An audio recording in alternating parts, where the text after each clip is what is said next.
na makikita tayong o makita natin yung muli at ibahagi natin sa inyo yung aming napag-aralan. Sigurado na meron kayong matutulog dito. Kayong mga nag-gusto, meron pang dapat na pinulong sa ating pananampalataya. At inshallah, ay mawawala yung mga anumang mga pag-aalinlangan at kung meron mga bagay na hindi malinaw, sa pamagitan nito inshallah ay magiging malinaw.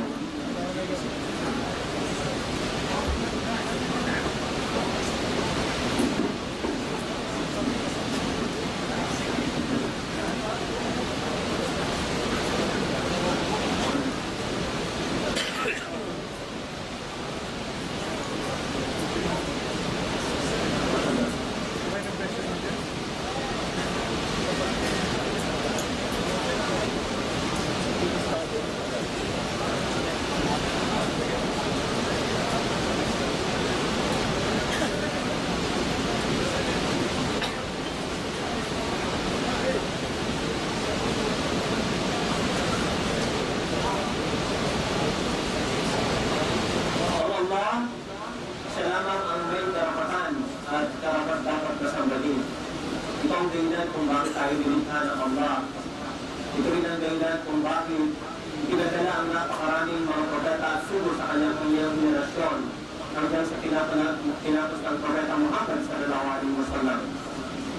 At ito rin ang dahilan kung bakit may paraiso ng impyerno apoy na ang sino mang tatanggap at susunod at magpapasailalim ay magmamana ng buhay na walang hanggan na ang sino mang tatanggit magmamataas ay magiging talunan sa kanilang buhay.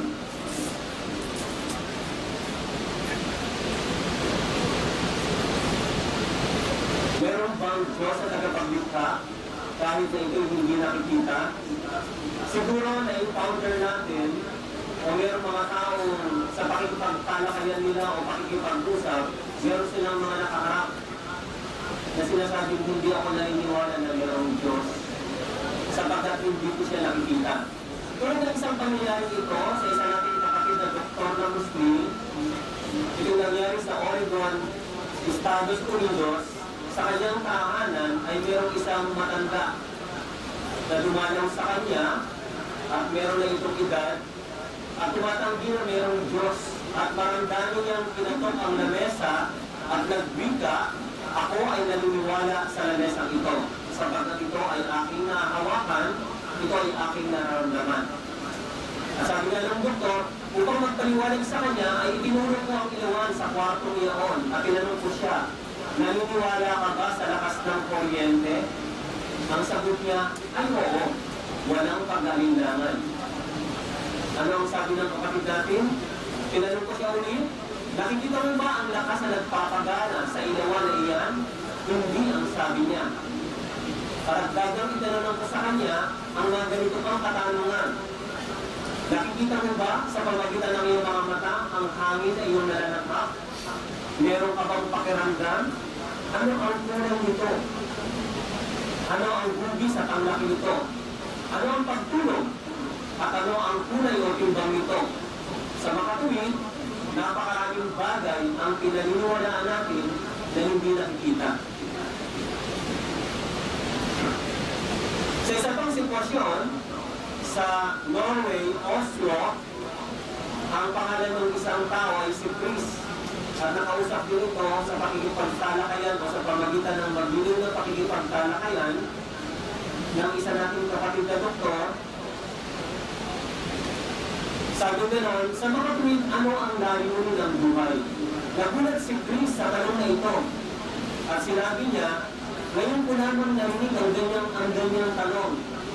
Nakita niyo yung pananaw ng mga walang pananampalataya. Inilagdag pa niya, palagay ko'y walang layunin ng aking buhay. At tinapos niya, sa pamagitan ng pagsabi ng ganito, hindi ako naniniwala sa ayon ng Diyos kasi marami silang Diyos sa pinaniniwalaan. At tinanong niya si Chris, bakit? Sabi niya, hindi ko pa kasi ito nakikita. Pinuna ko ang kanyang itinanong at sinabi ko sa kanya, mahal mo ba ang iyong asawa? Isigan mo bang nakikita ang pagmamahal na ito? ano ang kulay ng iyong pag-ibig? Gaano kabigat ang timbang ng pagmamahal na ito? Kaya tignan niyo kung ano ang naging reaksyon ni Chris at ang kanyang asawa, kayo na mismo ang magsasalarawan nito. Kaya hindi na nangangulugan na kung hindi natin nakikita, ay hindi natin pinaniniwalaan sapagkat bahagi ng ating paniniwala ang maniwala sa mga bagay na hindi natin. وَمَا خَلَقْتُ الْجِنَّ وَالْإِنسَ إِلَّا لِيَعْبُدُونِ مَا أُرِيدُ مِنْهُمْ مِنْ رِزْقٍ وَمَا أُرِيدُ أَنْ يُطْعِمُونِ إِنَّ اللَّهَ هُوَ الرَّزَّاقُ ذُو الْقُوَّةِ الْمَتِينِ. Ito ang dahilan kung bakit tayo nasa ibabaw ng kalupahan. Ito ang dahilan ng pagkakalikha sa atin. Hindi ko nilikha, sabi ng Allah, ang jin at ang sangkatauhan, maliban sa ako'y nararapat lamang nila sa mahin. Hindi ko sinasabi sa kanila na ako'y pagkanawilan ng anumang kabuhayan o hindi ako humihingi sa kanila ng anumang kabuhayan. O hindi ko sinasabi na ako nilang pakanin. Yun ang sabi ng Allah. Katotohanan ng Allah ang siyang ganap at walang hanggang nakapagkalog ng lahat ang nagmamayari ng kapangyarihan at ang pinakamalakas. Kaya kapag hindi alam ng tao kung ano ang layunin, kung bakit siya nagsahaj o nagsagawa ng hajj, maninigarin niyo siya. Gagawa siya ng mga bagay ng paglabag sa isang sagradong lugar. Alam niyo ba kung ano ang pinakamamahal ng Propeta Muhammad SAW, itong banal na lugar na ito? Ito rin ang pinakamamahal ng Allah. Kapag ang isang tao gumawa ng kasalanan sa sagradong lugar, mas hindi ang kaparusahan para sa kanya. Sa mga taong hindi nila alam ang dahilan kung bakit sila nagsasagawa ng hajj. Kaya hindi sila sumusunod sa mga panuntunan, naninigarilyo sa CR kung saan-saan walang respeto sa Allah. Kaya panahon na para baguhin natin ang ating mga sarili. Sapagkat ito isang karangalan para sa atin na maging bisita tayo ng Allah Subhanahu wa Ta'ala. At kung magkakaroon tayo ng pagkakataon, ipapakita natin sa pamagitan ng Quran ang karangalan na ipinagkaroon sa atin bilang isang Muslim. Dahil sa ganoon, ay tumimo tayo at gawin pa rin natin ng totoo ang pagiging isang Muslim natin. Ang katangian ng Allah, siya ay tagapaglikha at kailanman ay hindi siya nilikha. Siya ay bukod tangi na nag-iisa lamang at hindi marami, wala siyang katambal, likapantayman. Siya, na tunay na Diyos na tagapaglikha, ang Allah, ay hindi nakikita at walang sino man ang maaaring makakita sa Kanya rito sa buhay sa daigdig. Hindi rin siya maaaring sumaling kaniliwan at hindi rin siya pisikal na nagkatawan ng ibang kaanyuhan. Siya ay ganap at walang hanggan, hindi siya namamatay at hindi siya nagbabago. Siya na tunay ng Diyos ay walang pangangailangan kaninuman, na katulad ng isang ina o asawa o anak o anong bagay na tulad ng pagkain, inumin o tulong. Subalit, ang lahat ay ganap na nangangailangan sa Kanya. Siya na tunay ng Diyos na tagapaglikha, ang Allah, ay bukod tangi sa Kanyang mga katangian. Walang sino man ang maaaring may hantunan sa Kanya. Tignan niyo ito ha, walang anumang paglalarawang pangtao. Walang anumang paglalarawang pangtao o panglilikha ang maaaring itangi sa Kanya. Napakalinaw ng Quran. 1/3 ng Quran ay nagsasaysay hinggil sa kaisahan ng Allah. At hindi maaaring magkamali ang sinumang nagsiling. Hindi maaaring magkamali ang sinumang Muslim ng pagsamba kapag pinag-aralan niya ang katangian ng Allah Subhanahu wa Ta'ala.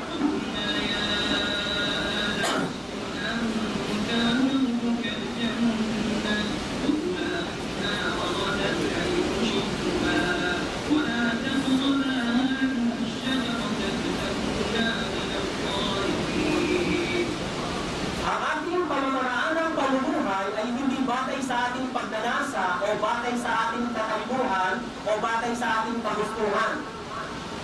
Ang pamamaraan na itinalaga ng Allah ay galing sa kalangitan, sa kaitaas-taasan, at ito ang isinapamuhay o ipinahayag ng Allah sa kanyang mga propeta sa kanya-kanyang henerasyon. At ito ang isinapamuhay ng lahat ng mananampalataya. Kaya yung batas at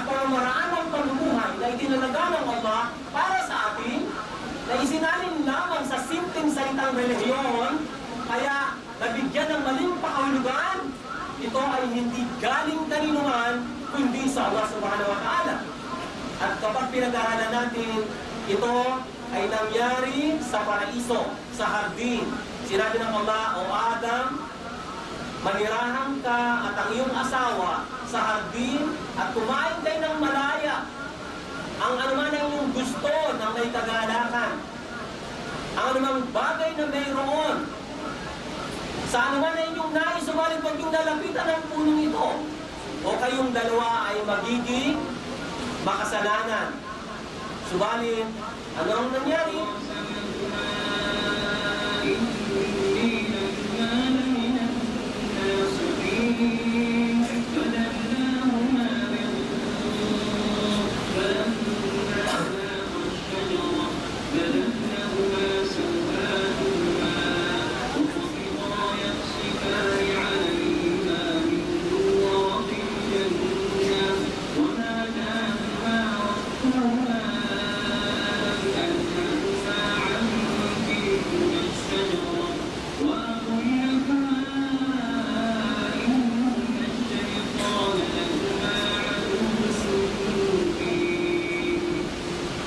Pinurso siya ni Satanas ang ating mga magulang at sila'y nalinlang at kumain sila doon sa ipinagbawal na bunga.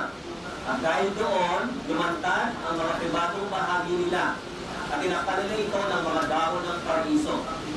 At sila ay tinawag ng Allah na sinabing ipinagbawal sa kanila ang puno. Ito ang kanyang ipinagputos at sinabing katotohanan si Satanas ay lantarang kaaway ng sangkatauhan ng mga anak ni Adam.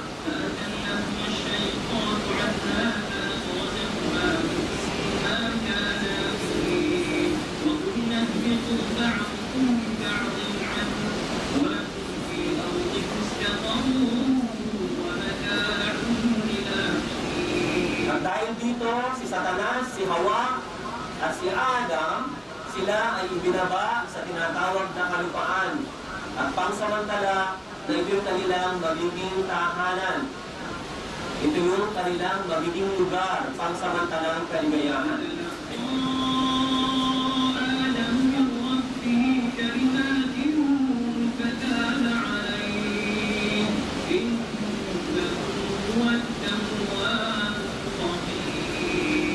Ito yung dapat nating malaman, lalo-lalo sa mga bagong Muslim. Kung sila'y nagkasala, si Adam at si Hawa, humingi sila ng kapatawaran sa Allah. Ibinigay ng Allah ang pamamaraan kung paano sila magsisisi. At sila'y pinatawad ng Allah, kaya walang orihinal na kasalanan.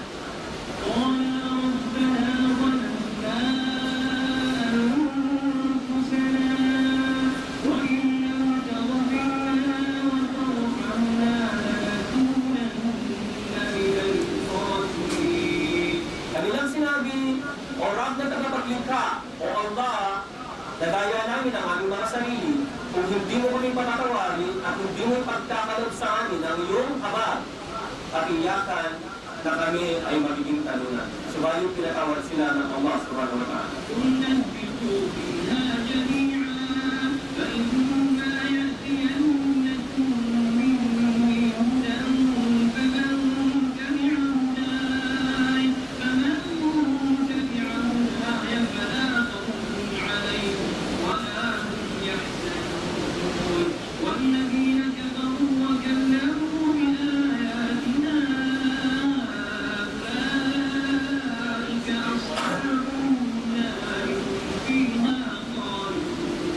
Sa pamagitan ng talatang ito, ang ating pamamaraan ng pamumuhay ay mula sa Allah. Ito yung patnubay na ang sinumang tatanggap nito ay hindi magdadalang hati at hindi magkakaroon ng takot. Subalit ang sinumang susuway at tatanggi sa mga revelasyon, sila ang maninirangan sa impyerno ng apoy magkasawalang hanggan. Kaya yung pamamaraan ng pamumuhay natin, wala tayong dapat na idagdag na kahit na anumang katuruan sa Quran at sa Sunnah ng Propeta Muhammad sallallahu alaihi wasallam, sapagkat ito'y banal na kapahayagan mula sa Allah, kompletong kapaanan. Kinakailangan isapamuhay natin kung talagang tayo ay nag-aangking mananampalataya at kasunod ng Propeta Muhammad sallallahu alaihi wasallam.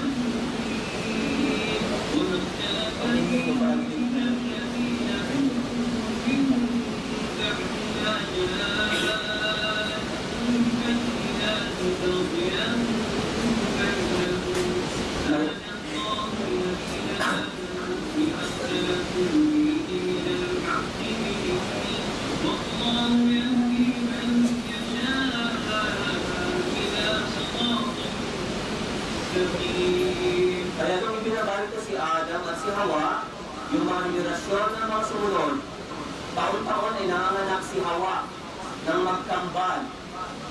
At sa loob ng 20 taon na magkakasunod, sila ay nasa isang komunidad na nagkakaisa at sumasamba sa Allah. Pagkatapos noon, ibig sabihin nagpadala ng mga propeta ng may magandang balita at babala. Nagbabasa ng tinatawag na revelasyon ng mga katotohanan upang hukuman ang pagitan ng mga tao hinggil sa mga bagay na kung saan sila ay nagkaiba.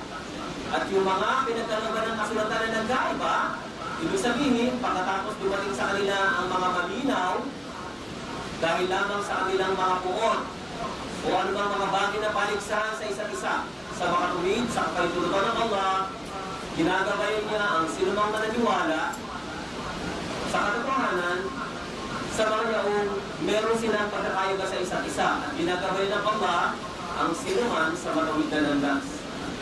Kaya pagkatapos ng tinatawag na 10 siglo, 1,000 years, ay naligaw na ang tao.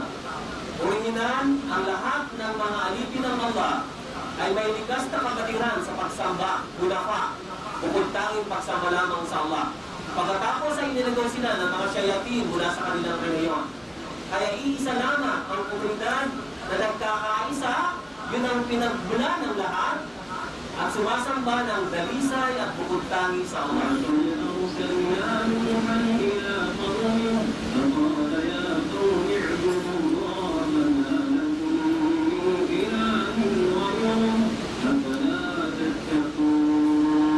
Kung naligaw ng tao, ipinadala si Nuh bilang sugo.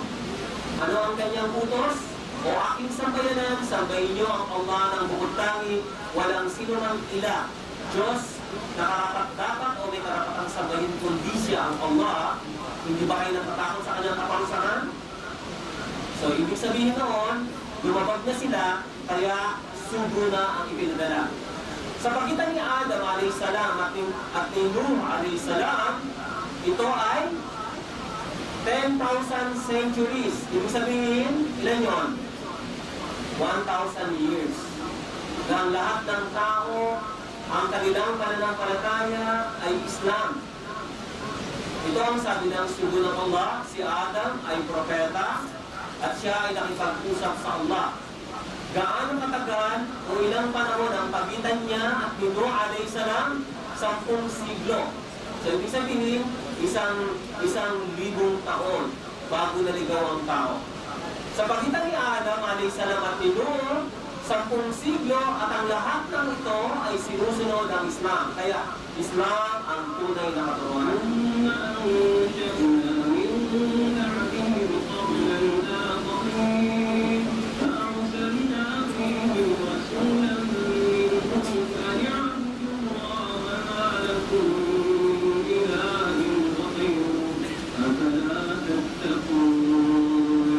Katapos noon, alam naman natin na nagkaroon ng baha, lumika ang Allah ng panibagong generasyon at nagpadala sa kanila ng mga sugo na sinasabing parehas din ang mensahe.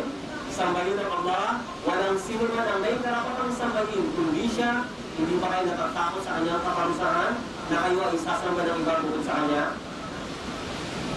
Subalit, ito ay palaging binabago ng tinatawag na mga kaaway ng mga propeta. Hanggang sa dumating ng kapanawan ni Ibrahim, ganun din ang tinatawag na mensahe. Ang pagsamba sa Allah at katakutan siya, itong makabubuti para sa inyo kung ito lamang ang iyong batid. Yun ang sabi niya sa kanyang sambayanan.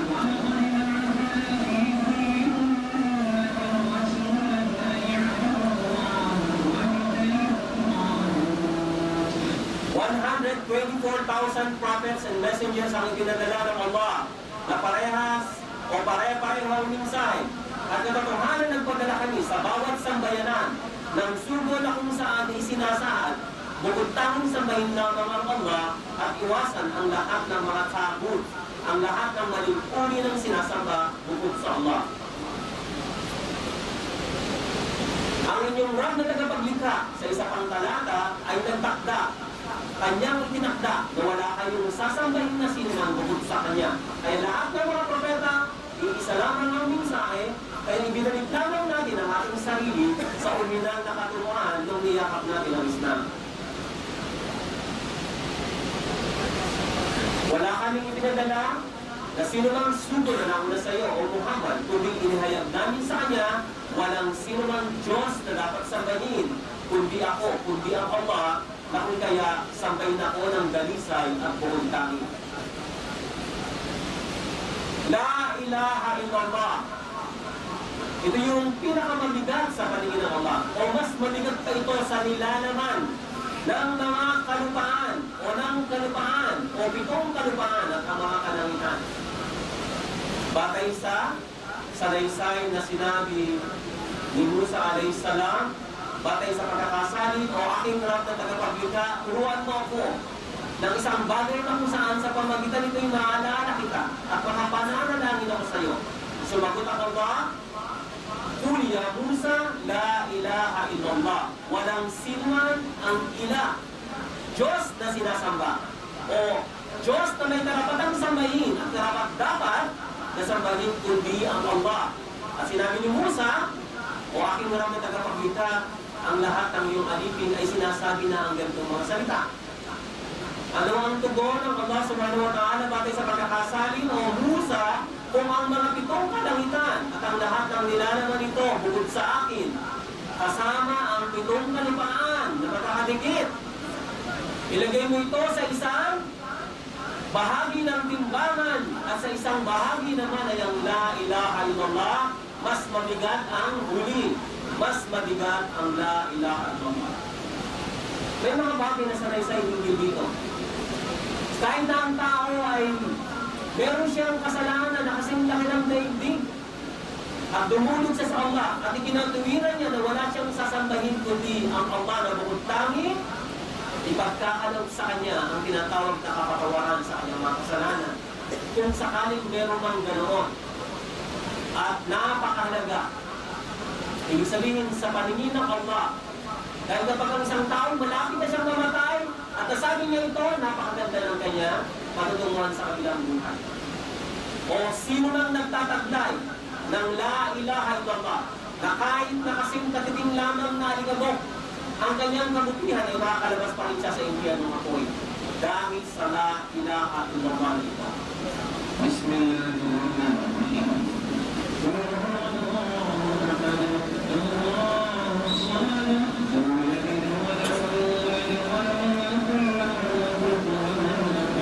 Ito yung isa sa mga revelasyon na mga maliliit o isa sa mga maliliit na mga kabanata.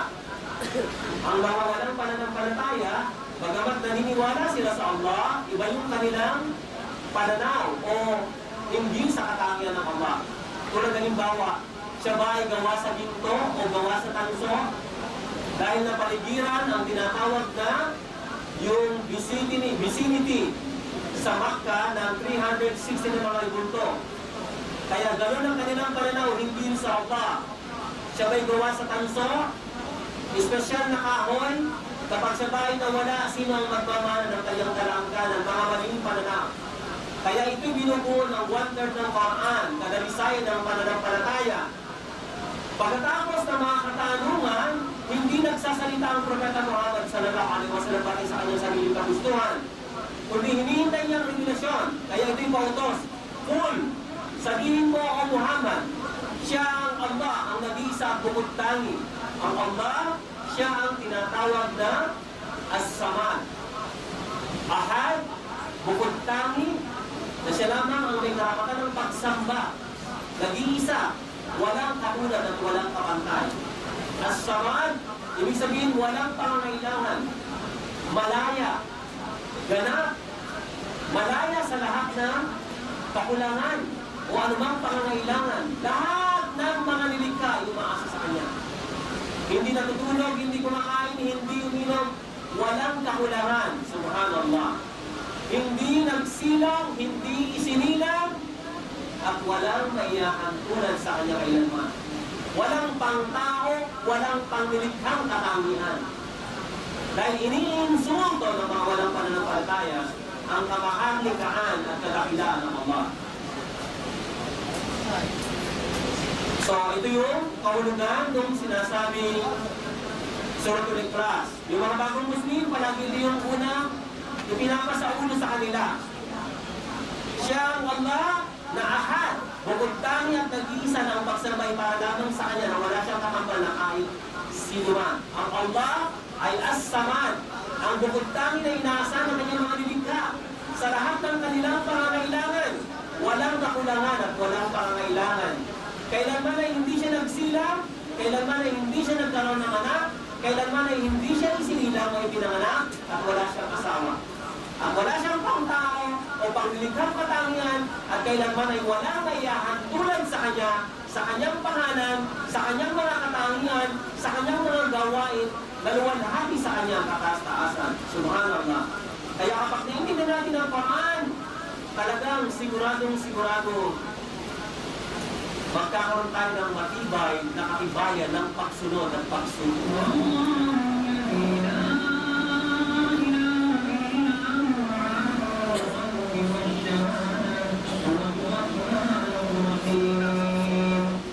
Siya ang Allah.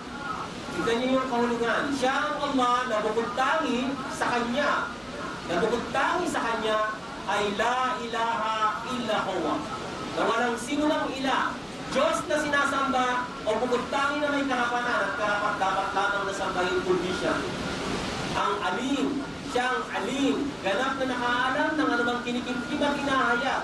Napapatid niya ang anumang limat ng tan, na siya ay Ar-Rahman, ang pinakamahabagin. Nasaklaw ng kanyang habag ang lahat ng bagay, na siya ay Ar-Rahim, ang pinakamawain at ganap na mapagmahal sa mga naniwala sa kanya.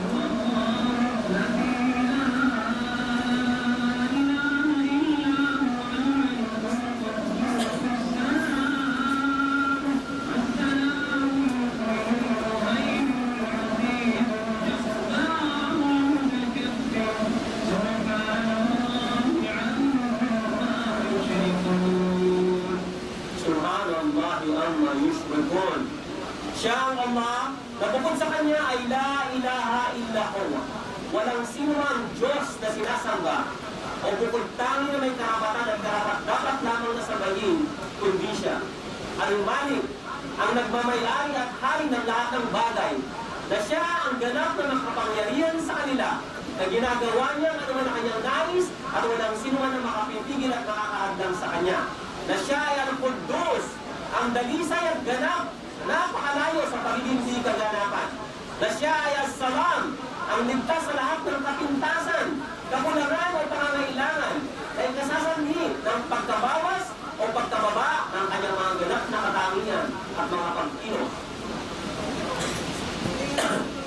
Al-Mu'min, ang tagapagpatunay sa mga malilinaw na mga palatandaan ng kanyang mga super propeta sa anumang mensahe na daladala nila.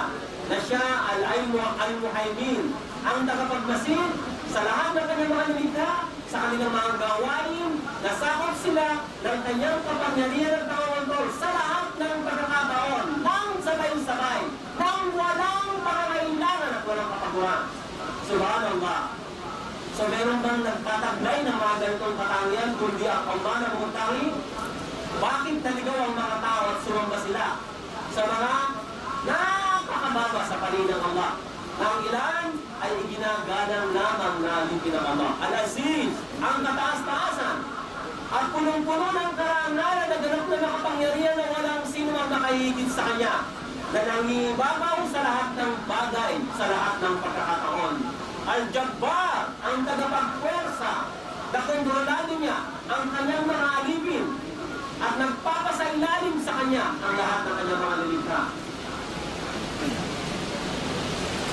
Al-Mutakabbir, ang nagtataglay ng pagmamataas, na siya lamang ang may karapatan ng pagmamataas at kadakilan, luwalhati sa Allah, ang kataas-taasan, na siya ay ligtas na malayo sa anumang ginagawa nilang pagtatambal sa pagsamba sa kanya.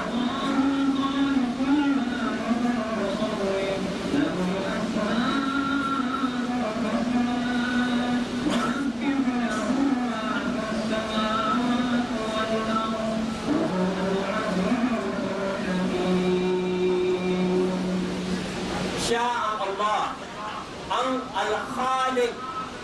Siya ang Allah ay Al-Khaliq, ang tagapaglikha na napakadaling sa kanyang paglikha ayon sa kanyang karunungan. Al-Bari, ang pinakadalughasa na manlilikha o inventor ng lahat ng bagay ayon sa kanyang kagustuhan. Subhanallahi ang mga mistikon. Luwalhati sa Allah ang kataas-taasan. Subhanallah. Al-Musawwir, ang tagapagkaloob ng mga hugis ayon sa kanyang nais. Pagkamayari niya ang mga mabubuting magagandang pangalan at mga matataas na katangian na pumupuri sa kanya ang lahat ng mga nasa kalangitan ng kalupaan. Na siya ay Al-Aziz, ang kataas-taasan at punong-puno ng karangalan na ganap na nakapangyarihan na matindi ang kanyang pagiganti sa mga kumakalaban sa kanya. Al-Hakim, ang ganap na maalam sa kanyang pangangasiwa sa kanyang mga nilikha na inilagay niya ang lahat sa angkop at karapat dapat itong paglagyan sa lahat ng pagkakataon na walang kakulangan. Subhanallah. Subhanallah.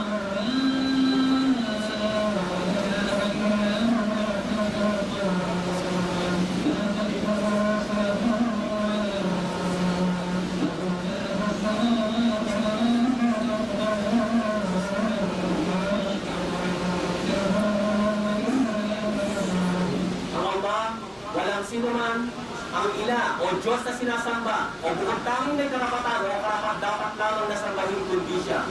At walang karapat-dapat na dulutan ang pagkakumaba ng sino man kundi siya lamang. Al-Hay, ang walang hanggang buhay, hindi namamatay ng 3 araw o segundo man. Nasa kanya ang buong kahulugan ng pagkabuhay na angkot sa kanyang kamahalikan, kadakilan at taasan. Al-Qayyum, siya ang tagapagtaguyod, tagapagdalaog, tagapangalaga ng lahat ng bagay. Hindi siya maaaring antukin at hindi rin siya maaaring matulog. Subhanallah.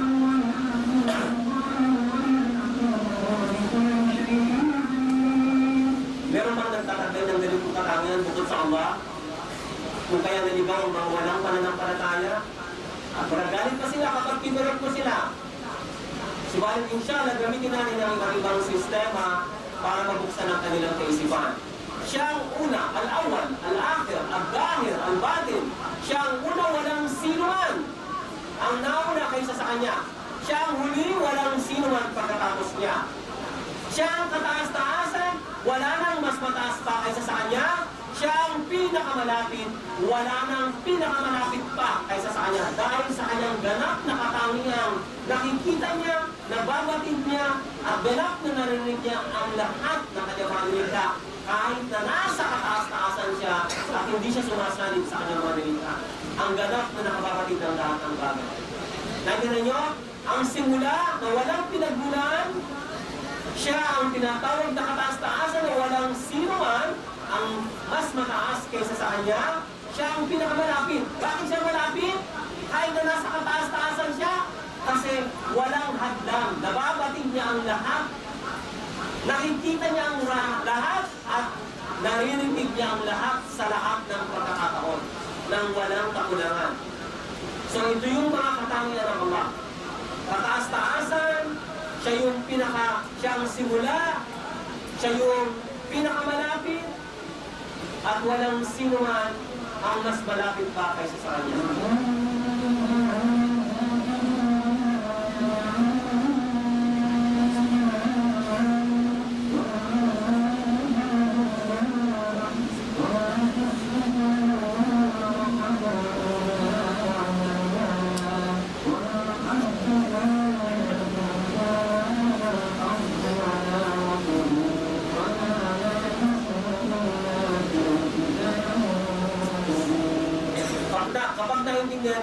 kahulugan nito. Nasa Kanya ang susi ng lahat ng mga bagay na hindi nakikita. Walang sino man ang nakababatid nito kundi Siya. Batid na batid niya ng ganap kung ano man ang nasa kalupaan o ano man nasa karagatan. Walang dahon na mabaksak kundi ito'y batid niya. Walang anumang butil sa kadiliman ng kalupaan o anumang sariwa o tuyo, kundi ito'y nakasulat sa tinatawag na talaan, dakilang talaan, ang law al-mahfuz. Lahat ay batid na batid ng Allah. Kaya kung sakaling alam natin bilang isang Muslim ang mga ganitong mga katangian ng Allah, hindi tayo basa-basa makakagawa ng pagkakasala. Kasi tignan nyo, katangian ng isang tao na nahihiya siyang makita ng kanyang asawa na gumagawa siya ng kasalanan, o ng kanyang ina, o ng kanyang anak na babae, o ng sino pa man, kaya nagtatago siya. Baka magtatago ba siya sa Allah? Naging isa lang ba ang isang tao kapag gumagawa siya ng krimen? O nakikita siya ng Allah sa lahat ng pagkakataon? At namin ang mga anghel na nakapaligid sa kanya. At idistigo ang kanyang mga laman, ang kanyang mga ibig sabihin mga bibig, ang kanyang sangkap ng mga katawan sa araw ng muling pagkabuhay. Kaya kapag alam natin lahat ito, magiging maingat tayo na maging isang karapat-dapat na alitin ng Allah.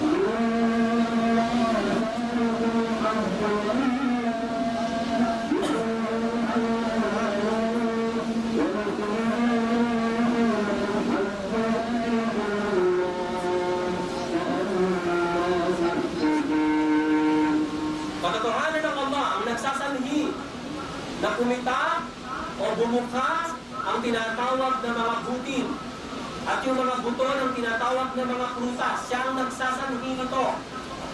Inilalabas niya mula sa buhay ang isang patay o ganoon din ang kabaligtaran nito.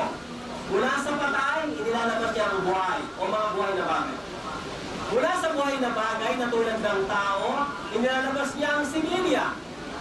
O mula sa isang buhay na bagay na tulad ng itlog, na tulad ng manok, ay inilalabas niya ang isang patay na bagay na tulad ng itlog. Mula sa mga patay na bagay na tulad ng similya, ay lumalabas ang mga buhay na bagay na tulad ng tao, o anumang mga similya, o mga hayop. Na tulad ng itlog na isang patay na bagay, ay lumalabas mula rito ang isang buhay na bagay na tulad ng manok, o ano pa man na ibon. Ganito ang Allah.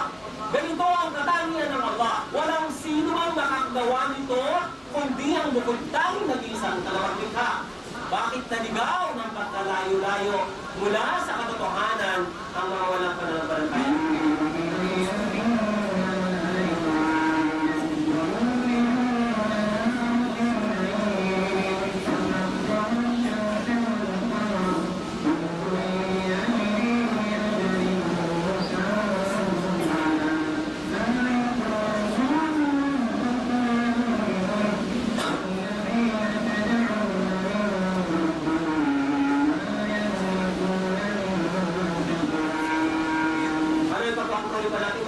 Okay lang sa inyo, inshallah.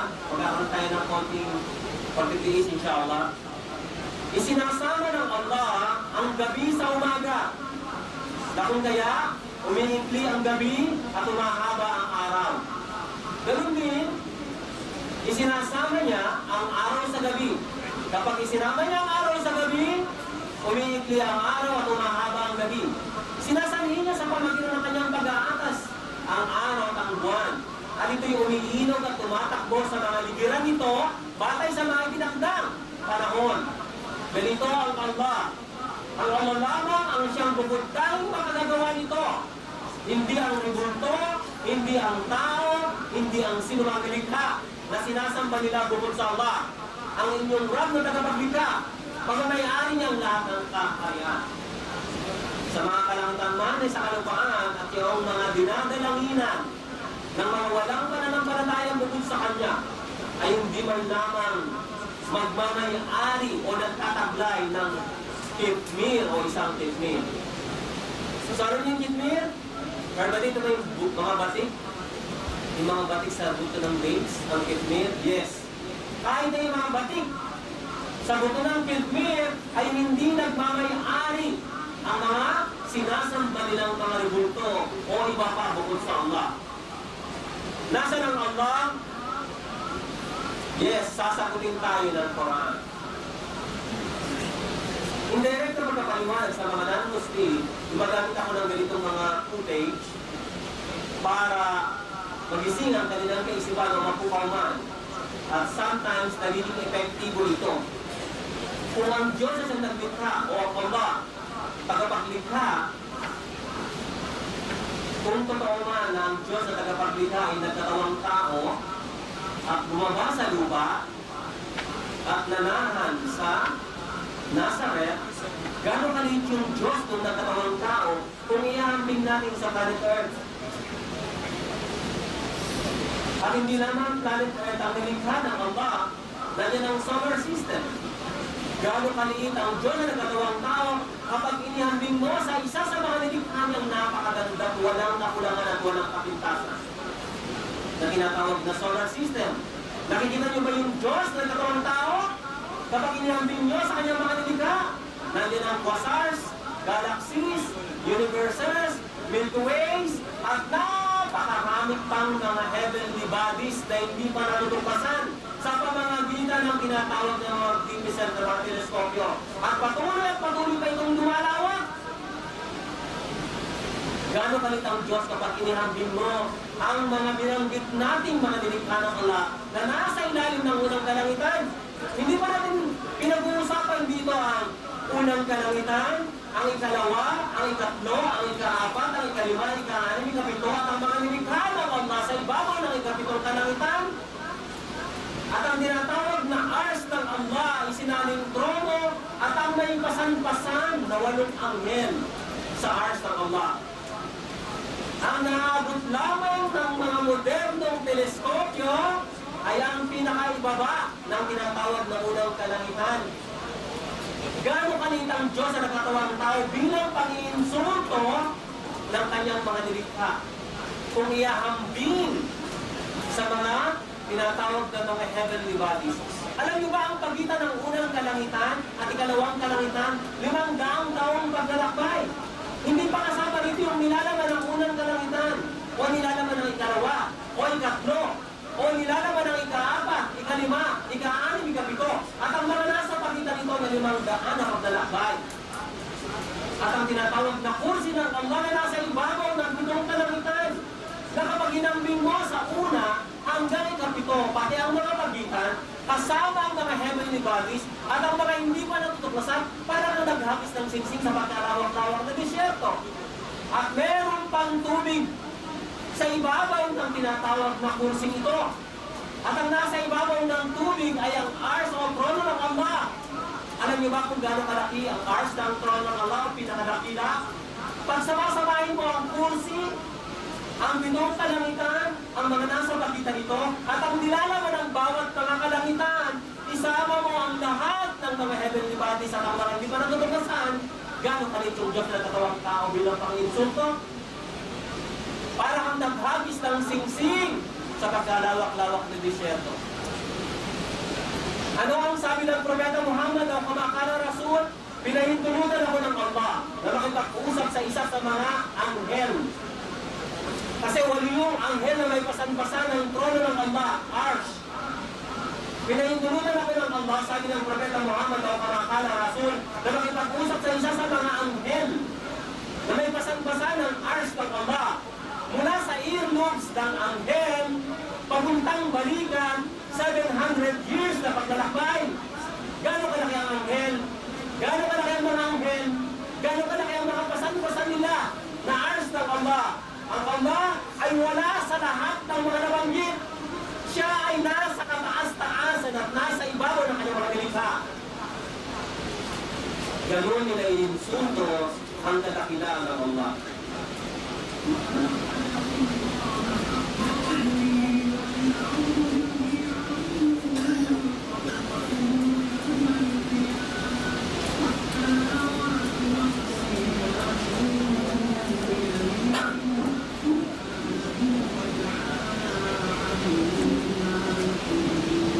Ano ang sabi ng Allah? Pati sa pagkakasalin, Gumawa sila ng hindi makatarungang pagkalkula hinggil sa katangian ng Allah na hindi naman karapat-dapat para sa Kanya. Tignan nyo, sa araw ng muling pagkabuhay, ang buong daigdig ay hahawakan niya ng mahigpit sa pamagitan ng kanyang kamay.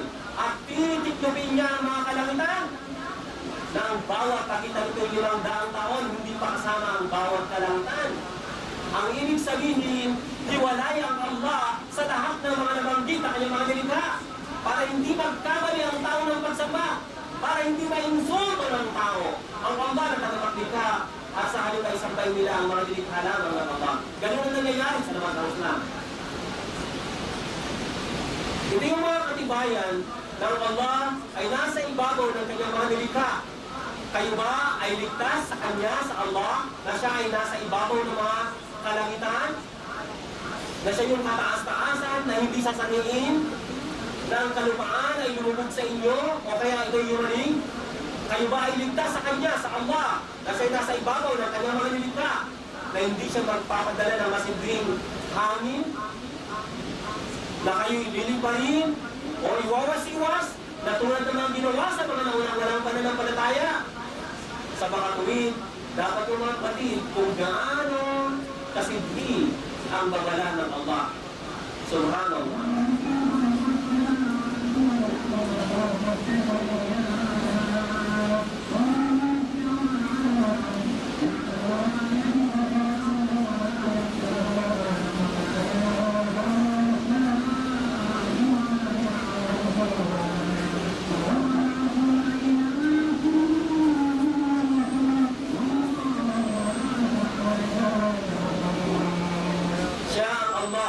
Nilikha niya ang mga kalangitan at ang kalupaan sa loob ng 6 na araw. 2 araw niyang nilikha ang mga kalangitan. 2 araw niyang nilikha ang mga kalupaan. 2 araw niyang isinaayos ang lahat ng nasa ibabaw ng kalupaan. At kung may magtatanong, sabihin mo sa kanila, nilikha ng Allah ang mga kalangitan at kalupaan sa loob ng 6 na araw. At siya'y pumaroon sa ibabaw ng kanyang arsh. Paano siya pumaroon? Kayfiya, hindi natin batid, hindi natin bibigyan ng description o paglalarawan ng pagkilos ng Allah.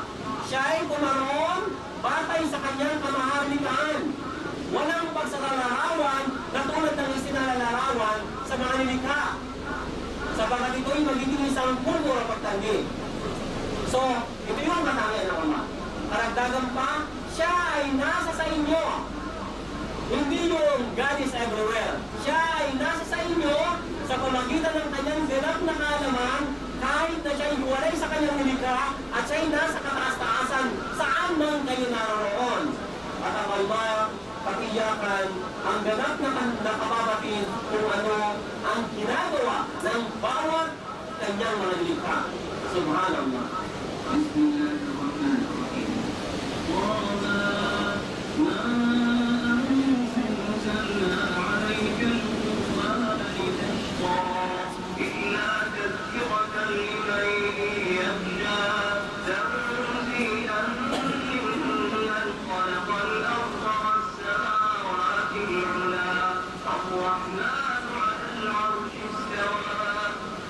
So ito pa yung isa sa mga versikulo bilang pagpapatunay ng Allah ay nasa kataas-taasan.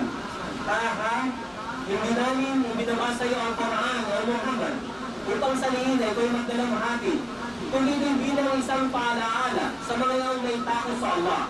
Isang revelasyon mula sa Kanya na siyang lumikha ng mga kalangitan, siyang lumikha ng kalupaan, mga katataas ng mga kalangitan. Ang Allah na pinakamahamagin ay pumaroon sa kanyang dakilang arsh, sangkot sa kanyang kadakilan. Kaya ang Allah ay walay sa kanyang nilikha, hindi siya sumali, hindi siya pumaligid, kundi siya yung kataas-taasan, wala nang tataas pa kaysa sa kanya. Ito yung binanggit ko sa inyo kanina, hindi sa kung saan pinahintulutan ng Allah na magpag-usap ang Rasulullah sallallahu alaihi wasallam sa isa sa mga anghel na may pasan-pasan ng arsh ng Allah at ang pagitan o distansya ay 700 years na paglalakbay. Ito yung sinabi ko na kapag inihambing mo ang tinatawag na kursi sa mga pitong kalangitan ay parang nagkagisang singsing sa pagkalawak na rock na disyerto. At pagsamasamahin mo ang lahat ng ito, iambing mo sa aras ng Allah at ganun din parang naghagis ng singsing sa pagkalawak-lawak na disyerto. So nasan yung Diyos na nagkatawang tao? Nakikita pa ba ng mga walang pananampalataya? O bilang pangiinsulto naman dahil sa kakulangan ng kaalaman? Tanungin mo ang kahit na sinong Kristiyano sa buong daigdig. Ang trono ng Allah, aras ng Allah, ay nasa tubig. Hindi na kaya ipaliwanag dito. Muslim lang ang makapagpapaliwanag dito. Sapagkat merong tubig sa ibabaw na nagkapitong kalangitan. Kung ano-ano mo kayo paliliwanag nila, iba't ibang uri ng karagatan lamang sa kalupaan ang kanilang babanggitin. Mag-iimbento sila. Ay kasi ganito, ganito yan, ganyan ang patulaw ko. Yan ang kanilang mga sinasabi kasi wala silang kaalaman. Alhamdulillah. At inalis tayong lahat sa kadiliman patungo sa liwanag. Kaya, nasa ibabaw ng tubig ang ars o trono ng Allah. May mga versikulo, bagamat hindi natin ito ginagamit para lamang sa mga impormasyon kung kinakailangan na tumutugma at tumutukoy sa anumang ating pinaliliwanag, hindi sa katangian ng nag-iisang tagapaglikha. Katotohanan bang tatahan ang Diyos sa lupa?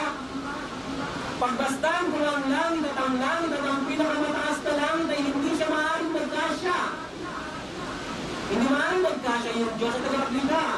Ano pa kaya sa tahanan ito na nakikita nyo? Tignan nyo, hindi siya magkasya sa langit at langit ng mga langit. Pinamitan nyo ng unay, kalaway, katlay, dapat, kalaway, kalaway, ito. Hindi siya maaaring magkasya. Napakadakilan ng Allah at kataas-taasan.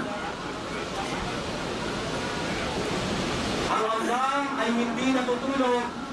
Bakit? Kasi ayaw niya. Yung mga Kristiyano minsan, sa pakilipag-usap nyo, sasabihin, hindi ba yung Diyos may kakayahan na gawin ang lahat ng bagay? Kung gusto niya maging isang tao, wala makakapigil sa kanya. Pwede ba mang-rate ng babae yung Diyos? Pwede ba siya maging tipakron? Insulto ito sa nakakakilala na nag-isang nakakakita. Katotohanan, ang Allah ay hindi maaaring matulog. Bakit? Sapagkat hindi angkot sa kanyang kamaharnitahan na matulog. Yes. Ano mo kapatid? Muhammad Ali.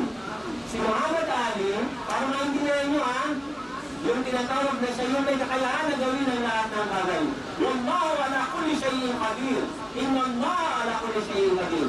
Si Muhammad Ali, siya yung 10-star general. 10-star general. Walang sino may 10-star general. Okay? So, siya yung makapangyarihan. Tao siya. Ginawa siyang basurero.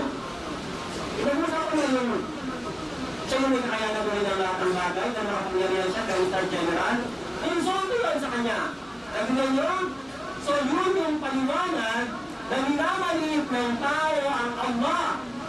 Na yung mga katangian na kabababa sa kanyang kamaharnikahan, ganun na nanatili ang kanyang kadakilaan, kahit na iniinsulto siya at binabago ang kahulugan at katangian niya, nananatili siya sa kanyang pagiging dakila dahil lamang sa mga bagay na ito. Kita nyo, ang Allah ay mayroong harang na liwanag.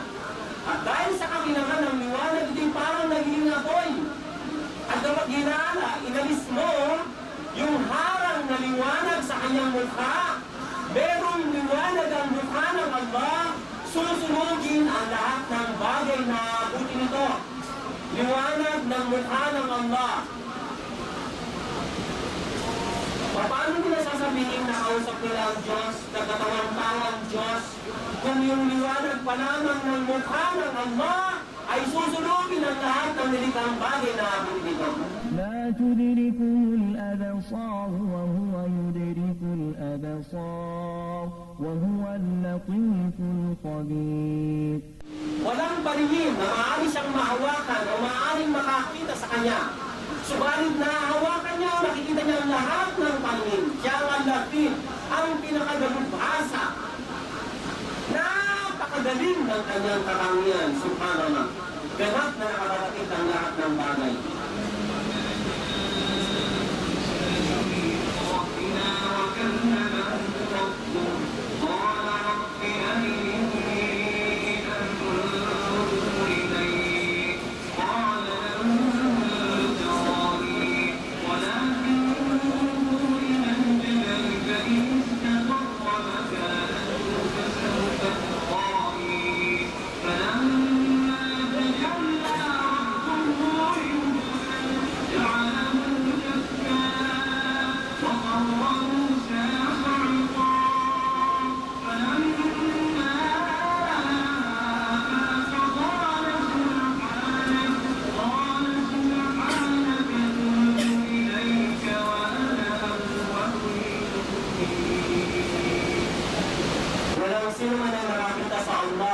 sa ibabaw ng kalupaan. At ang mga dakila na tulad ni Musa, ni Propeta Muhammad sallallahu alaihi wasallam, ay hindi nila inangkin na nakita nila ang Allah. Ito yung versikulo ng Quran na sinabi ni Musa alaihi salam, o aking rap na tagapaglikay, pakita mo sa akin ang iyong sarili nang sa ganoon ay mapagmasdan kita. Ano ang sinabi ng Allah batay sa pagkakasalin? Hindi mo ako makikita. Pagbastan mo ang mundo, kapag hindi nalatili sa kinalalagyan, makikita mo ako. Subalit ang ipinakita ng Allah ang bahagi ng kanyang sarili. Subhanallah, sa mundo, nadurong itong naging alikabok. At si Musa ay nawala ng ulirat. At pagkatapos nang siya ay magkaroon ng ulirat, sinabi ang walahati sa Allah. Ibinabaling ko sa iyo ang aking sarili na may pagsisisi at ako ang kauna-unahan sa mga mananampalataya. Maging ang Propeta Muhammad sallallahu alaihi wasallam, hindi niya nakita ang Allah. Kung siya ay nagpunta sa kaitaasan, yung tinatawag na Mi'raj, ang pag-akyat sa itaas, sa ikapitong kalangitan na humigit pa ang kanyang pinuntahan. Ano ang sabi niya? Mayroong liwanag, paano ko siya makikita? Kaya sabi niya, Aisha radhiyallahu anha, sinumalil ang sinumang magsabi na nakita ng Rasulullah ang Allah. Sapagkat sabi ng Propeta Muhammad ang marakala Rasul, merong harang na liwanag, paano ko siya makikita? Kung itong mga dakila, pinakadakilang taong nilikha ng Allah sa buong daigdig. Pinakamamahal ng Allah. Walang hihigit kaysa sa kanya ang Propeta Muhammad sallallahu alaihi wasallam. Karangalan, hindi niya inangkin na nakita niya na isang nagpapakita ang Allah. Paano pa yung mga napakalinis sa paningin ng Allah na para sinuwaling para nilang lamang ang mga tao at akayin sa kapamakan sa kanilang buhay. May mga versikulo na maunawaan ng isang Kristiyano kapag ipinaliwanag ng Islam, tulad ng limawan ng bagay nito. Hindi ko maintindihan ng isang Kristiyano ng basta-basta. At sinabi ng Diyos, hindi mo makikita ang aking mukha. Walang sino mang tao na nakakita sa akin ang nabuhay. May paliliwanag ito ng isang Muslim kapag alam niya yung mga ipaliliwanag sa Quran at sa sinabi ng Propeta Muhammad sallallahu alaihi wasallam. Pero isang Kristiyano, ganito kasi yan, ganito kasi yan, ganyan kasi yan, bakit sa aking pananaw, ganito kasi ganito. Mga haka-haka. Kailanman ang haka-haka ay hindi maaaring ipanghalili o ipangpalit sa katotohanan. Mga bagay na mawawala natin maigi kapag ginamit natin ang Quran o katuruan ng Islam. Mga bagay na ginagamit natin para tumugon, para patunayan ang ating pananampalataya, ang Ama na siyang nagsugo sa akin. Tignan nyo sinasabi ng mga kababayan natin, ng mga Kristiyano, si Jesus ay nagsasalita ng matalinhaga. Pero pag sinabi ng Ama, ginagawa nilang literal. Hindi nila sinasabing, matalinhaga yan. Pag sinabi niya na, literal, hindi siya sabi matalinhaga. Pag sabing tatlong persona, matalinhaga yan. Matalinhaga. Kasi hindi na kaya ng paliwanag.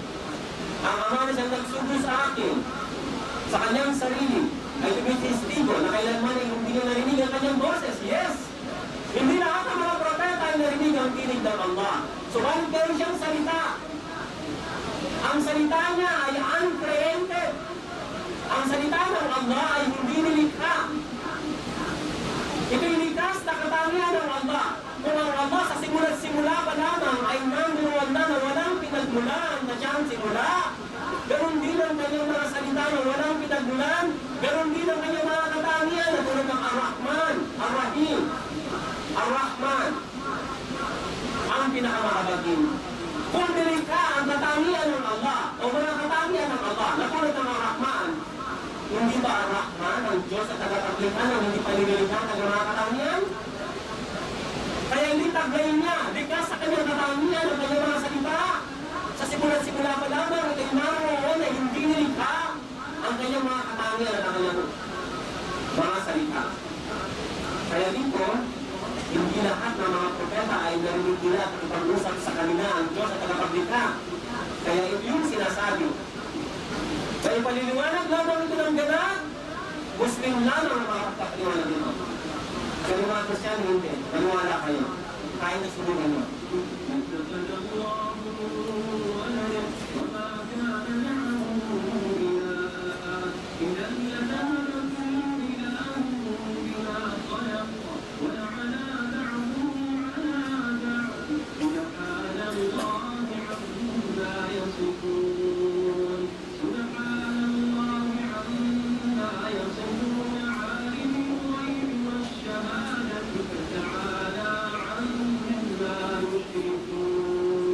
Hindi nanganak ang Allah, walang anak ang Allah, o walang sino mang ilah na sinasamba bukod sa Kanya. Kung maraming ilaha o aliha, kung maraming mga Diyos, pag-aaway ang mga Diyos na ito at kukunin nila kung ano yung mga nilikha nila. Katulad ng mga tao na nagagawan sa pamumuno sa kalupaan. Subhanallah, bukod tayong nag-iisa lamang ang Allah. Ang siyang ganap na nakababatid ng lahat ng mga bagay na nakikita at mga linimulantan, ang kataas-taasan, hinggil sa mga tinatambal sa Kanya. Siya ang nagpasimula ng lahat. Ng mga kalangitan ng kalupaan. Paano siya magkakaroon ng mga anak? Wala naman siyang asawa. Nilikha niya ang lahat ng mga bagay. Siya ang ganito nakababatid ng lahat ng bagay. Ganito ang Allah, ang inyong Rab na nagkakaplikha. Walang sino man na may karatang sambahin kundi siya. Lahat tayo ay nagmula sa Allah. Sapagkat siya ang lumikha sa atin at siya ang nagpasimula sa atin. Si Iblis ay galing sa Allah. Ang mga anghel ay galing sa Allah. Si Adam ay galing sa Allah. Ang lahat ng mga nilikha ay galing sa Allah. Naging pira-piraso ba tayo ng mga Diyos? Nung tayo nagmula sa Allah na nilikha niya at siyang nagpasimula ng lahat ng bagay, bakit sa Jesus lang ang Diyos at anak ng Diyos? Kaya gamitin natin ang Quran. Kompleto ang Quran. Huwag tayong mahiyang gamitin ang Quran. Kompleto siya. Kaya dito malalaman natin, yung mga ganun mga bagay ay nagiging sanhin ang pagkagising ng isang tao mula sa tinatawag na yung naitabon o natapunan ang kanyang karunungan dahil sa kanyang maling pananampalataya. Yung pagkakaroon ng anak ng Allah ay hindi naman problema sa mga Kristiyano, problema rin sa mga Hudyo, problema rin sa mga Pagano. Sinasabi ng mga Pagano, ang Allah ay mayroong mga anak na mga babae at ito yung mga anghel. Bakit? Saksi ba sila ng nilikha ng Allah, mga anghel, para sabihin nila ito yung mayroong kasalanan? Alam niyo ba yung mga Quraysh noong unang panahon, kinamumurihan nila na magkaroon ng anak ng mga babae, inilipin nila ito ng buwan. Nangingitim sila sa kahihingan. Ikinatakwin nila kapag meron silang anak na babae. Kung ano yung kinamumurihan nilang anak, yun ang itinuturing nila sa Allah. Ang hindi makatarungang pamamaraan ng paghahambing. Yung ayaw nila, yun ang itinuturing nila sa Allah na tagapaglikha. Subhanallah.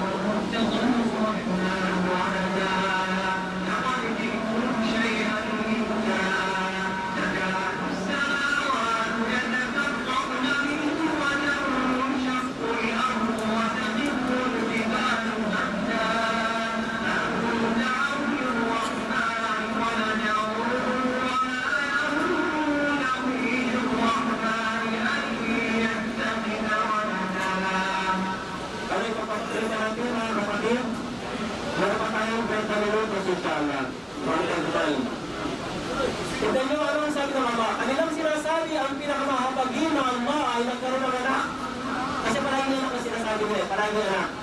Pero bilang panghalatan, tulad na halimbawa ng mga anghel, sinasabi nila may kasarian. Wala naman mga kasarian ng anghel. Hindi na ba mga kanilang Diyos sa simula-simula, hindi na mamatay, hindi kumakain, walang kasarian, hindi na tutulog. Of course, mamamatay sila sa dulo ng panahon, pero hindi mga kanayan ng anghel. At dahil sa pagtuloy na mga walang pananampalataya sa Allah na pinakamahabagi ng anak, katotohanan, sila'y nagdala o nagsabi ng bagay na karunang tumal at kasukang sa kanilang Allah. At dahil dito, ay halos mabiyak ang mga kalangitan. At mabuhaghag ang tinatawag na magkabiyak-biyak ang tinatawag na kalupaan. Maduro ang tinatawag na mga bulubundukin ng mga bundok. Wala itong buhay sa paningin ng mga tao. Subalit nakaiintindi at nakakaramdam. Alam nila kung ano yung insulto. Sukdulang kasamaan sa paningin ng Allah. Dahil sa pagturing nila ng anak sa Allah, gayong hindi naman angkot sa kanyang kamahal-mikahan na siya ay nararapat na magkaroon ng isang anak. وقالت النصارى المسيح ابن الله ذلك قولهم بأفواههم يضاهئون قول الذين كفروا من قبل قاتلهم الله أنا يؤفكون. At sinasabi ng mga Hudyo na si Messiah ay anak ng Allah, at sinasabi ng mga Kristiyano ang Messiah ang anak ng Allah. Hindi na nilang kasabihan sa kanilang mga bibig. Pinularan nilang mga walang pananampalataya na mga nasa kanya. Ganyan ang sumpa ng Allah ay nasa mga yaon kung paano sila nalilang ng pagkalayo-layo mula sa pagkalan. Alam nila kung paano, kung bakit itinuring ng mga Hudyo na si Isra o si Messiah ay anak ng Allah. Ito sa chapter 2 ng Mananakunan 259 na kung saan sa kapanahunan ng pagkatapos ni Musa, winasak ng hari ng Iraq na si Nebukadnezar ang Palestine. At naglalaka o nakasakay sa kabayo ang tinatawag o sa isang hayop at sinabi niya, paano pa tumuhay na maguli? Ang bagay nito, yung winasak kasi ang tinatawag na Palestine. Sinabi ng Allah na mamatay siya o matulog siya ng 1,000 taon sa harapan ng bayan na ito. At after 100 years, nagpadala ang ng anghel para tanungin siya kung ilang panahon siyang nagalagi roon. Dahil sinabi ng Allah na mamatay siya sa umaga at binuha siya ng maguli sa hapon, sabi niya, parang nanatili lamang ako nito ng isang hapon o 4 na araw. Sabi ng anghel, hindi. Nanatili ka dyan ng 1,000 taon. Pagbasan mo ang tubig at iyong pagkain, hindi nasira sa loob ng 100 taon. At tignan mo yung hayop. Yung hangin, inipo ng lahat ng alikabok, naging mga buto at nilamna ng mga buto at naging isang bumalik ulit na buong muli ang hayop na kanyang sinakyan. At dahil dito, itinuring siya ng mga Hudyo na anak ng Allah. Kaya yung pagiging anak, bilang insulto ng mga walang pananampalataya ay sakit ng mga lipunan, hindi lamang sa mga Kristiyano. Walang sino ang nakakakilala kay Jesus. Alam niyo ba yun? Mula sa mga Kristiyano, hindi nila alam ang kanyang original na pangalan. Ito yung pangalan ng mga mukha na hindi naman talaga siya. Meron itim, meron Chinese, meron maputi, meron parang Griego, meron kanyang Greek, meron Italiano. Hindi nila kilala si Jesus. Kaya ito yung bagay na dapat natin malaman. Ipinaliwanag ko, ang Allah ay hindi maaaring matulog. Bakit? Sapagat hindi angkot sa kanyang kamahal-mikahan ng matulog. Pwede ba siyang maging isang tao? Pwede ba siyang maging isang nilikha? Hindi! Sapagat hindi angkot sa kanyang kamahal-mikahan ang naging isang nilikha. Kaya paano ginamit ang Allah yung mga salitang Inna Allaha ala kulli shay'in qadir. Sabi mo sa kanila, Muhammad, maglakbay kayo sa kalupaan. Tignan kung paano. Ibig sabihin, sinimula ng Allah sa inyong mga nilikha. At ibabalik ka rin itong muli sa araw na muling pagkabuhay. Pagkatuhanan, ang Allah, ang siyang may kakayahan na gawin ang lahat ng bagay.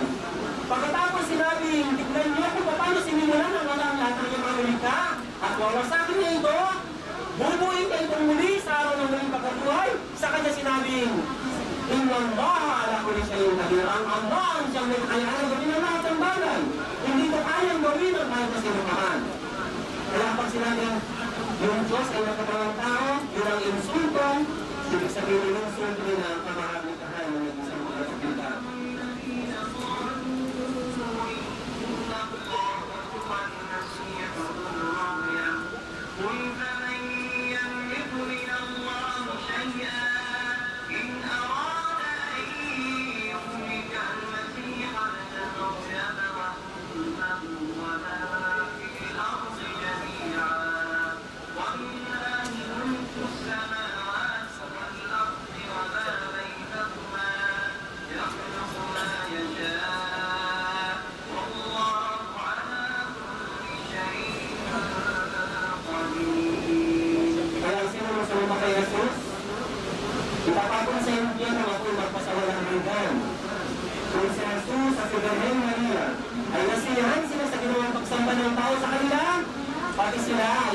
daigdig.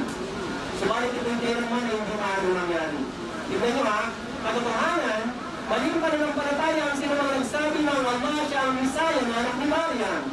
Sabihin mo sa kanila, Muhammad, kung paano ginamit ng Allah, Wallahu ala kulli shay'in qadir. Tignan nyo kung paano niya ginamit to sa dulo. Sabihin mo sa kanila, Muhammad, sino sa inyo magkakaroon ng kahit nakatiting na kapangyarihan kapag binasak ng Allah si Isa na anak ni Maryam, ang kanyang ina at ang lahat ng tao na magkasabay dito sa daigdig? Subhanallah.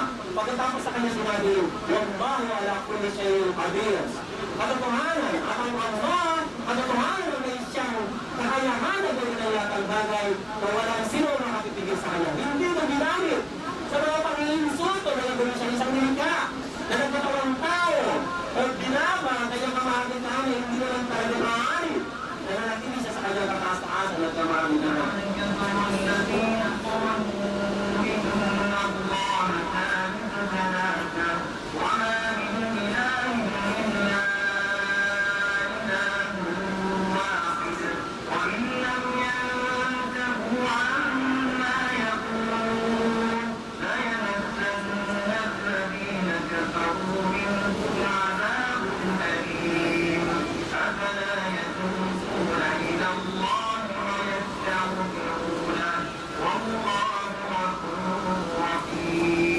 Tatlong persona, hindi tayo may paliwanag ng pare o kahit na sino mga pinakamaanan na nagkaroon tayo mga napag-aralan. Maniwala kayo. Kahit na pinakamagaling na Kristiyano preacher sa buong daigdig, hindi mananalo sa sino mga Muslim. Maniwala kayo. Hindi nila kayo ipaliwanag. Tatlong persona, wala silang tatlong persona sa Biblia. Katotohanan, naging walang pananampalataya ang sino mga nagsabi ang Allah. Siya ay tatlo sa tinatawag na tatlong persona o Santisima Trinidad. Dahil wala namang sino mga ila. Diyos na sinasamba bukod sa Allah. Ibig sabihin, ayaw ba nilang tumigil hindi sa paglapastangan kanila mga sinasabi? Dahil kapag hindi sila tumigil, matatamasa nila ang masidring kaparusahan. Yung mga walang pananampalataya. Ayaw ba nilang manumbaling sa Allah at magsisi sa Kanya, humingi sa Kanya ng kapanawaran? Sapagkat ang Allah ang siyang ganap na mapagpatawad, siya yung napakamalalim at ganap na mapagmahal.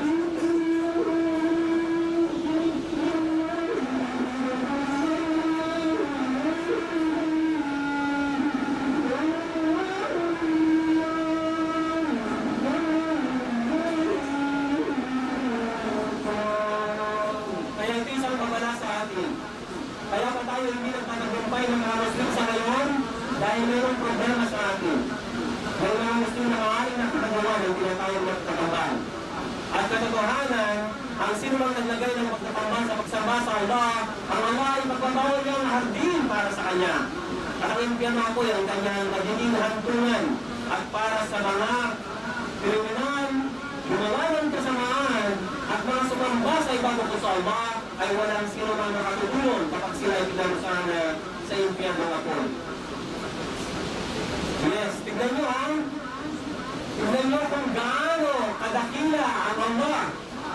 Sabihin mo sa kanila, O Muhammad, sa sangkatauhan, kung ang tinatawag na karagatan ay ginawang tinta para isulat ang mga salita ng aking Rab na tagapaglikha, katotohanan, mauubos ang tinatawag na karagatan bago ang mga salita ng aking Rab na tagapaglikha na maubos. Ibig sabihin ko, walang pagkaubos. Kahit na sila ay magdagdag pa ng panibagong karagatan. Ito pa yung isang napakatindi. Kung ang lahat ng mga pura sa kalupaan ay ginawang mga tinta, ay ginawang mga panunan, at ang mga karagatan ay ginawang mga tinta para isulat ang mga salita ng Allah, at magdagdag pa sila ng 7 karagatan. Subalit ang mga salita ng Allah kailanman ay walang pagkaubos. Subhanallah. Walang kailangan sa atin ng Allah. Kahit na ang lahat ng kanyang mga nilikha, simula kay Adam hanggang sa dulo ng panahon, tumayo silang lahat sa kanilang kinalalagyan. Pati ang mga jinn nila mga mismo ng mga jinn. At hiningi nila ang kahit na anong hiningi nila sa Allah.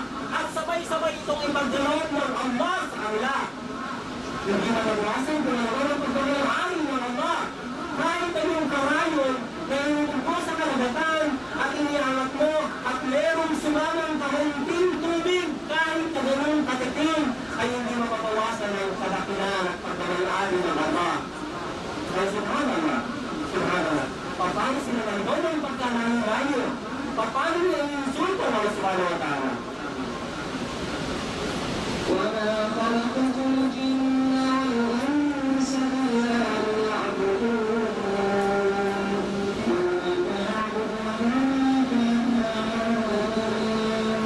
إنا كل شيء خلقناه بقدر. Ito yung may tanong minsan, kapatid nagtatanong. Sa banal na Quran, kapag patungkol sa pagsamba, ginagamit ang Allah ang pangisahan. وَمَا خَلَقْتُ الْجِنَّ وَالْإِنسَ إِلَّا لِيَعْبُدُونِ. Hindi ko nilikha ang jin at ang tao maliban sa ako ay nararapat lamang nila na sambahin. Iyaka na'budu wa iyaka nasta'in. Ikaw lamang ang aming sinasamba, ikaw lamang ang aming pinapanalangin at hininga ng tulong. Pagpatungkol sa pagsamba, ginagamit ng Allah ang pangisahan para hindi sabihin na ang Diyos na tagapaglikha ay marami. Pero kapag gusto niya ipakita ng Allah ang kanyang kamahalikhan, ginagamit niya ang pangalan pangmaramihan ng nakno, kami, amin, kami. Mababasa niya yan sa banal na Quran. Hindi nangangahulugan na ang tagapaglikha ay sobra sa isa. Ito ang ginagamit kasi meron sa Biblia na ganito. Let's create man in our image. Akala nila marami ang Diyos, tatlo sila na nag-uusap-usap. Ganun din plural ng prospect. Sa lingwahe ng Semiticong lingwahe ng Arabic, Hebrew at Aramaic, ang lingwahe ni Isa a.s. Aramaica, ang lingwahe ni Musa, ang tinatawag na Hebrew, ang lingwahe ni Adam at ni Muhammad, Arabic, mga Semiticong lingwahe, mayroong plural ng prospect, pangalang pangmaramihan ng paggalang. At minsan ginagamit din natin tayo mga Pilipino, kapag meron tayong gusto ng galang, sinasabi natin kahit na nag-isa siya, ano po mapagalang ko galang sa kanila? Ano po ang kailangan nila? Pero isa na yung kausap natin. Paano pa kaya sa kamaramihan ng Allah? Plural of respect sa kamaramihan. Bilang makaharing pamamahayan, ginagamit ng Allah ang pangalang pamaramihan ng paggalang. Hindi pagbilang. Kaya, mababasa niyo ito sa Quran. Pagpatungkol sa pagsamba, ginagamit ng Allah ang pangisahan. Pagtungkol sa kamahalikhan, kataas-taasan, kadakilan, ginagamit ng Allah ang tinatawag na kami. Pero nag-iisa naman siya.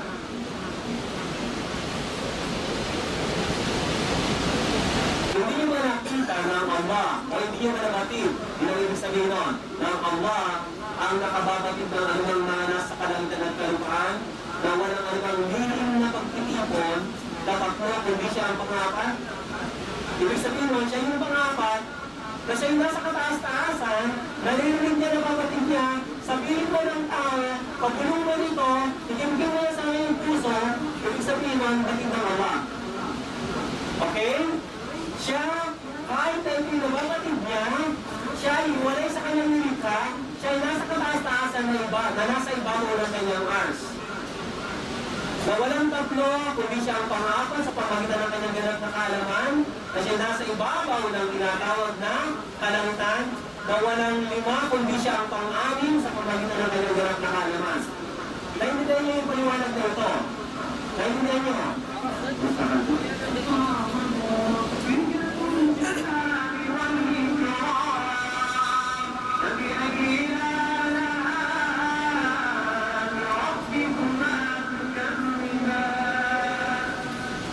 Okay, so inshallah marami na tayo inshallah. Ilan na lang.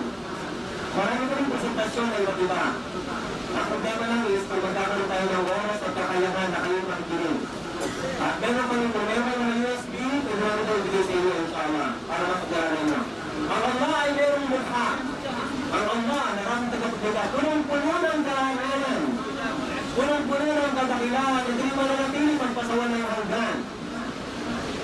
Bakit kaya ayon sa mga biyaya ng inyong God na tagapaglikha, ayon pinagkalihan na kayo mga tawag na mag-in, ang Allah ay merong mukha. Subalit ang kanyang mukha ay hindi katulad ng alima sa kanyang mga nilikha. Walang kahalindulan at walang pag-aambing. Ang Allah ay merong mukha at hindi mababaguhin o alisin ang kanyang katangian bilang nagtatagay ng mukha na sasabihin ng ibig sabihin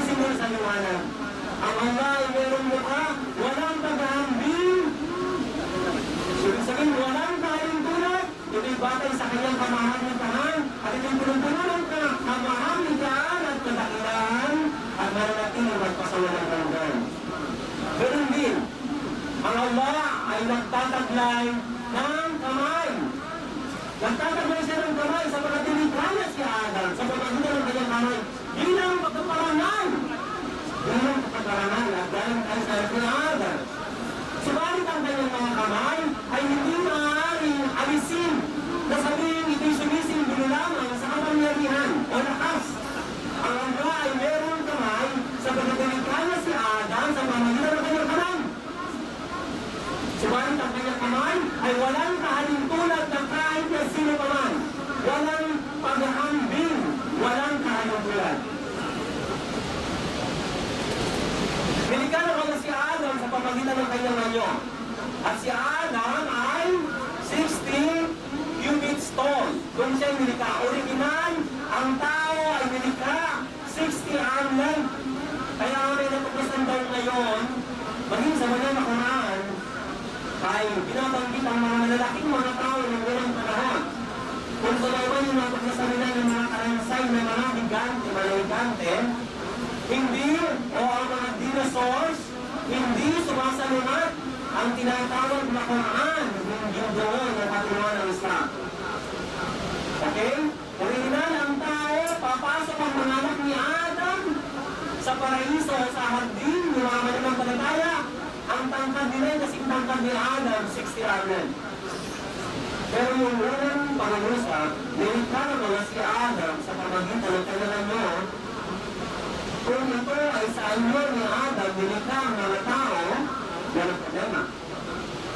Sapagkat ito yun, problema sa mga Kristiyano na ginagamit nila yung tinatawag sa imago na, ibig sabihin, merong imago yung Diyos o larawan.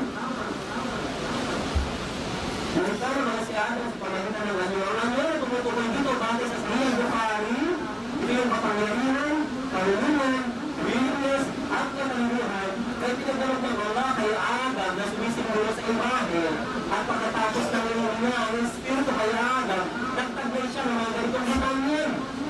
Pagdapat katangian ng Allah, walang hanggang makapangyarihan, walang hanggang karunungan, ang kanyang willingness, ano ba isa? Maraming katangian ng Allah. Meron siya mga pinahayag at meron siya mga hindi pinahayag.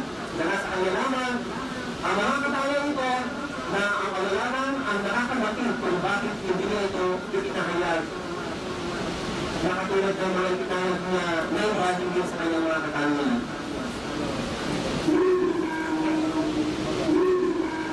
Nabigyan ang mga pagkakabing para i-justify na merong pagkakamali. Kaya naman, ang Diyos ay hindi maaaring maging tao. Kaya naman, ay hindi siya maaaring magsisi. Tingnan mo, nagsisisi ang Diyos. Wala naman sa kanyang future tense, past tense.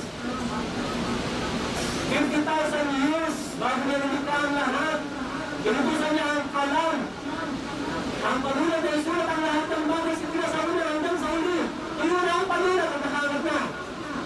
So kung ano siya magsisisi, kaya ganoon ang nangyayari sa lakas ng Islam. Dahil sa nangyayari sa asawa nila ng katuruan, naligoy sila ng pagkalayo-layo ay ininsulto nila ang kadakilaan ng Allah at sahit ay sumangka sila sa iba. Yes, ito yung mga bagay na nagpapatunay na sumasangayon din ang ilang mga kasulatan sa kasulatan na pinangahawakan ng mga Kristiyano na kailangan ang Diyos ay hindi maaaring maging tao.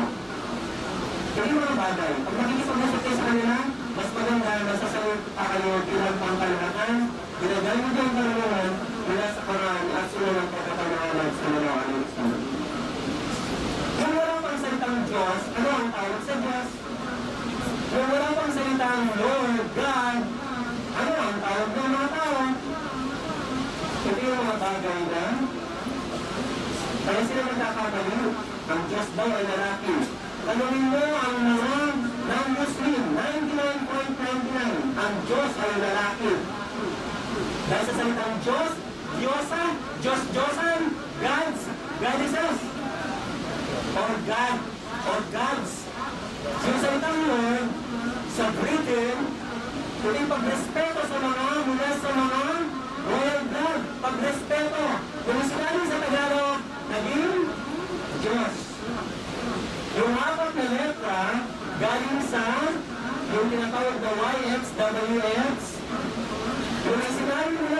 limang Griego, pagpunta sa Aliman, naging Jehovah.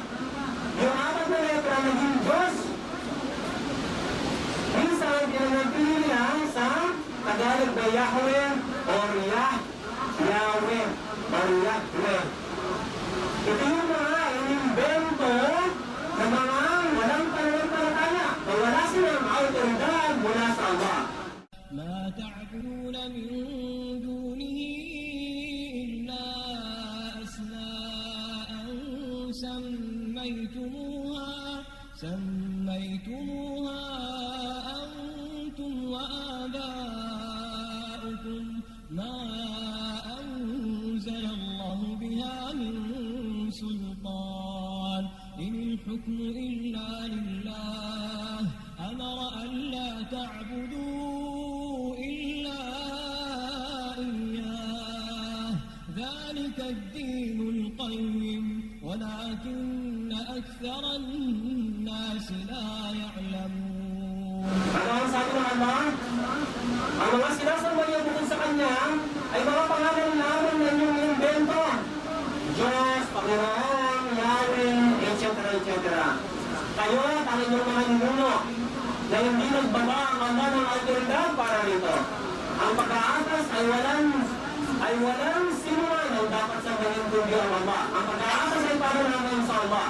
Ipinagbuto siya sa inyo na wala kayong sasabayan kundi siya. Ito yung makita rin ninyon. Ang matuwid sa religyon, ang tunay na religyon ay ang bukod tanging pagsamba sa Allah. Ito yung fitra ng tao. Inilagay ng Allah ang katangian na kabatiran, inilagay ng Allah ang religiyon sa bawat tao. Nagtatagay ang bawat tao ng fitra ng Allah. Kabatiran, hindi sa dalisay ang bukod tanging pagsamba sa Allah. Ito yung tunay na religyon. Bukod tanging pagsamba sa Allah. Kapag binalis mo ang tao sa tunay na pagkakalikha sa kanya at ipinasamba mo siya sa iba, aalisin mo siya sa tunay na fitra ng pagkakalikha sa kanya. Subalit karamihan sa mga tao hindi nakakabatid na inilagay ng Allah ang ganyang reliyon sa pamagitan ng fitra sa mga tao.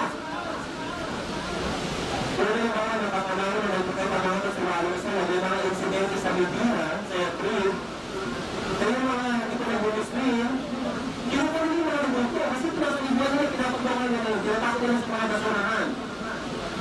Pagkatapos, kakalapit na naman, kasi yung Diyos ko rin po si Allah, si Almanat. Tapos kung kunin naman yung isa naman, nakakapin naman yung mga kabatani, nakakapin naman sa basunahan. Kung sa mga maraming lugar, kukunin na naman.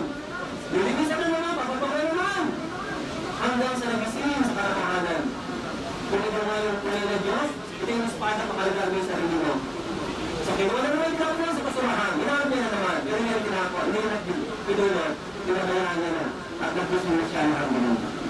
Pero naman yung sasalit ko pakinig ko sa video. Inshallah, yung Diyos na ginagawa naman bilang prosesyon, nabasa.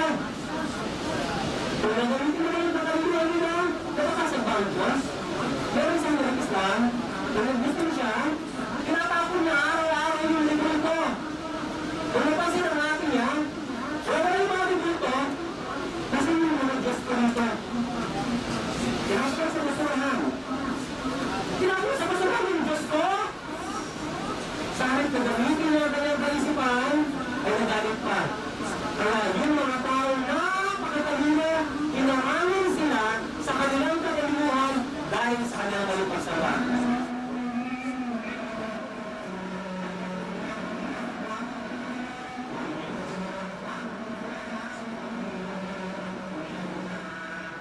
Subalit wala sila ang kalaman hingil doon. Ang sinusunod lamang nila ay haka-haka. Katotohanan, ang haka-haka ay hindi maaaring ipagpalit sa katotohanan. Paano mo ba ipagpalit ang isang manika sa isang uri nila ng anak? Sasabihin na, manika, nagdali ka na, palibuhan kita. Hindi mo pag-ibalit.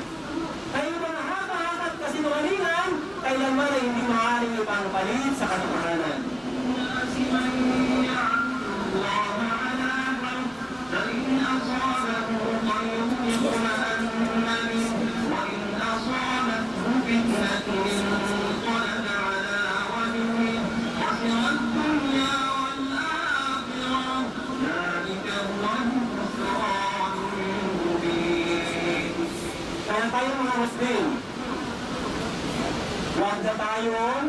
magdalawang isip o magkaroon ng pag-alinlangan. Hindi sa pagkakilala ng Allah. Sa pagkakalam ng Allah na mayroong mga tao na sinasamba nila ang Allah ng may pag-alinlangan. Mayroong mga tao mula sa mga kasangkatauhan dahil sa kanilang pagkakalan ng kaalaman, nagkakaroon sila ng pag-alinlangan. Sinasamba nila ang Allah na parang silang nasa mainit ng bangin.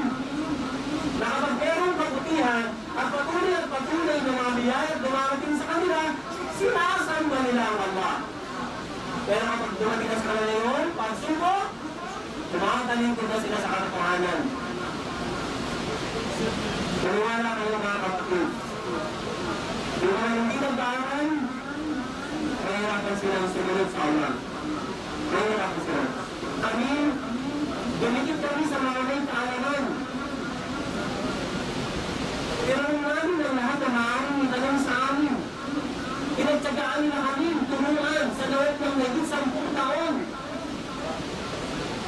Kaya, napatunayan namin na sino ang hindi nag-aaral, dumarating lamang pagpanaw ng Hajj at maraming mga pagyabat na nagagawa.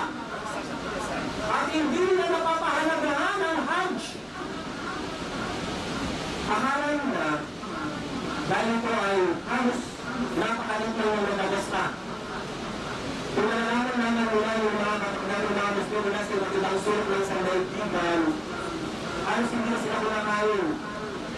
Pero ang dalawang mag-asawa, matigas na tinapay na pinalambot sa tubig, yun ang kinakain nila sa loob ng limang tubig.